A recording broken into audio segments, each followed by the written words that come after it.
ولې مېرمن له ځان سره یو ځای نشو خلاصولی او څنګه یې باید له خپل ځان سره یو ځای انزال یا خلاص کړو. سلام ګران لیدونکو، هیله ده چې روغ جوړ او د صحت جامې وبدل وي. زه یو ځل بیا ستاسو په خدمت کې د یو نوي ویډیو سره دریم. هیله ده چې د پام وړ مو وګرځېږي. تر هر څه دمخه باید یادونه وکړم، که زموږ چینل مو نه وي سبسکرایب کړی نو زموږ چینل سبسکرایب کړئ او په خوا کې ورسره د ګونګړي نشان ووهئ. مننه. څنګه کولی شو چې مېرمنه د خپل ځان سره یو ځای انزال او خلاصه کړو؟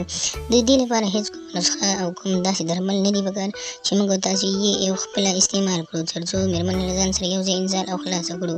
د دې لپاره تاسو فکر او سوچ څخه استفاده وکړئ. هر هغه نارینه چې غواړي خپله مېرمن له ځان سره یو ځای انزال کړي نو دې څو ټکو ته باید پام شي. لومړی، کله چې تاسو سیکس یا کوروالی کوئ نو د خپلې مېرمنې څخه مو پوښتنه وکړئ چې آیا نن شپه دا ستاسو مېرمن دې کار ته راضي ده که نه ده. دویم، کله چې ستاسو مېرمنه دغه کار ته راضي شوه نو تاسو کولی شئ چې د مېرمنې څخه په خپل لاس پرتوګ یا کمیس وباسئ.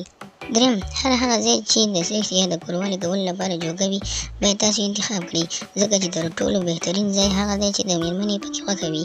کله چې د مېرمنې خوښه وي او رضا وي نو هغه ځای انتخاب کړئ، ځکه چې غټ رول چې په کوروالي یا په سیکس کې لري هغه ځای هم لري. نو چې کله د انسان طبیعت جوړ وي او له غذي سره یې لګېږي نو کېدای شي داسې کوروالي یا سیکس وکړي چې تاسو په خپله هم سوچ نه وي کړی.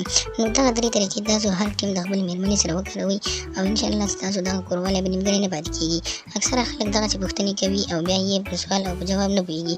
نو د دې لپاره تاسو دغه درې خبرې حتماً ځان سره نوټ کړئ او په ځان یې عملي کړئ.